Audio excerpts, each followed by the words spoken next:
ഈ ആഴ്ചയിലെ പ്രധാന ലോകവിശേഷങ്ങളുമായി ലോകം പോയ വാരത്തിലേക്ക് സ്വാഗതം.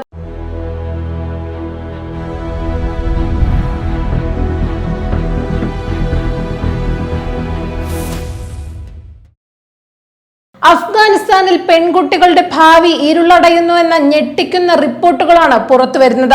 UN താലിബാൻ ഭരണം പിടിച്ചെടുത്തതിന് പിന്നാലെയാണ് അഫ്ഗാനിസ്ഥാനിൽ പെൺകുട്ടികളുടെ ഭാവി ഇരുളടയുന്നത്. രാജ്യത്ത് 2.4 ദശലക്ഷം പെൺകുട്ടികൾക്ക് സെക്കൻഡറി വിദ്യാഭ്യാസം നിഷേധിക്കപ്പെട്ടതായി ഐക്യരാഷ്ട്രസഭ വ്യക്തമാക്കുന്നു എന്ന വാർത്തയാണ് ഈ ആഴ്ചയിൽ ലോകം ചർച്ച ചെയ്ത പ്രധാന സംഭവങ്ങളിലൊന്ന്. സ്ത്രീകൾക്ക് മേലുള്ള നിയന്ത്രണങ്ങൾ താലിബാൻ കടുപ്പിച്ചതോടെ ഭൂരിഭാഗം സ്ത്രീകളും മാസത്തിൽ 1-2 തവണ മാത്രമാണ് ഇപ്പോൾ വീടിന് പുറത്തിറങ്ങുന്നത്. UN വിമൺ ഏജൻസിയുടെ പുതിയ റിപ്പോർട്ടിലാണ് ഈ വിവരങ്ങളുള്ളത്. സ്ത്രീകളെയും പെൺകുട്ടികളെയും മാത്രം ലക്ഷ്യമിട്ട് 100-ലധികം നിയന്ത്രണ ഉത്തരവുകളാണ് താലിബാൻ അഫ്ഗാനിസ്ഥാനിൽ പുറപ്പെടുവിച്ചിട്ടുള്ളത്. പെൺകുട്ടികളെ വിദ്യാഭ്യാസത്തിൽ നിന്ന് ഒഴിവാക്കുന്നത് ഗുരുതരമായ മൗലികാവകാശ ലംഘനമാണെന്ന് യുനെസ്കോ വിമർശിച്ചു. ലോകത്ത് സ്ത്രീകൾക്ക് ഉന്നത വിദ്യാഭ്യാസവും സെക്കൻഡറി വിദ്യാഭ്യാസവും നിഷേധിക്കപ്പെട്ട ഏക രാജ്യമായി അഫ്ഗാനിസ്ഥാൻ മാറിയെന്ന് യുനെസ്കോ വ്യക്തമാക്കുന്നു. താലിബാൻ അധികാരത്തിലേറി 5 വർഷം പിന്നിടുമ്പോഴും വിദ്യാഭ്യാസം പുനഃസ്ഥാപിക്കാൻ കഴിഞ്ഞിട്ടില്ല. 5 വർഷത്തോളം ഒരു കുട്ടിയുടെ വിദ്യാഭ്യാസം നിഷേധിക്കുന്നത് ഗൗരവമുള്ള കാര്യമാണെന്നും വിദ്യാഭ്യാസത്തിന് പകരം വയ്ക്കാൻ മറ്റൊന്നുമില്ലെന്നും യുനെസ്കോ വ്യക്തമാക്കി. പെൺകുട്ടികളുടെ വിദ്യാഭ്യാസ അവകാശം അഫ്ഗാനിസ്ഥാനിൽ ഉടനടി പുനഃസ്ഥാപിക്കണമെന്ന് അവർ ആവശ്യപ്പെട്ടു.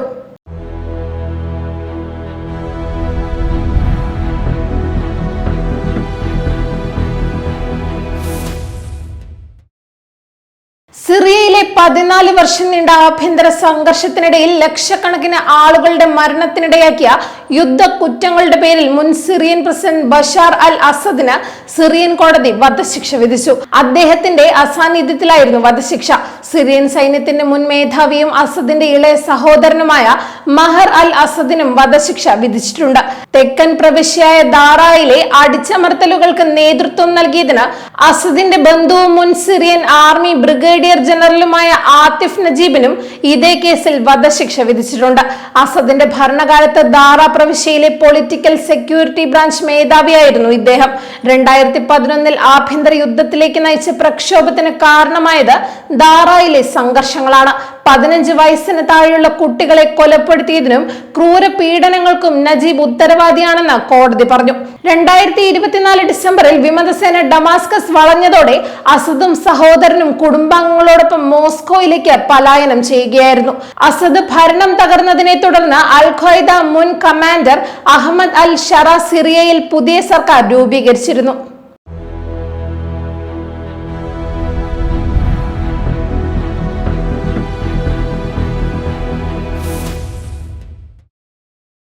White House press secretary Caroline Leavitt സ്ഥാനമൊഴിയുന്നുവെന്ന് US പ്രസിഡന്റ് ഡൊണാൾഡ് ട്രംപ് പ്രഖ്യാപിച്ചതാണ് ഈ ആഴ്ചയിൽ ചർച്ചയായ മറ്റൊരു ലോകവാർത്ത.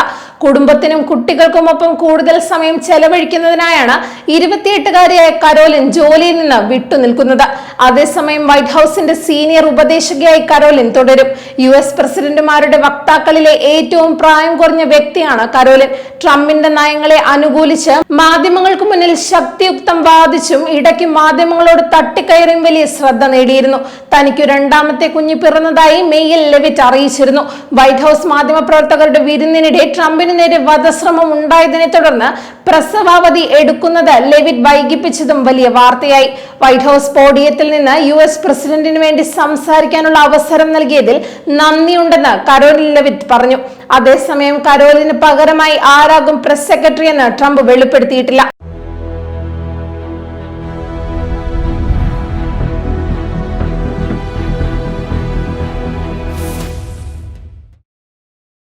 ഇതോടെ ലോകം പോയ വാരം അവസാനിക്കുന്നു. പുതിയ ലോക വാർത്തകളുമായി വീണ്ടും കാണാം. കൂടുതൽ വാർത്തകൾക്കും വിശേഷങ്ങൾക്കുമായി ജനേകം വെബ്സൈറ്റ്, YouTube, വാട്സ്ആപ്പ് ചാനലുകൾ സന്ദർശിക്കുക.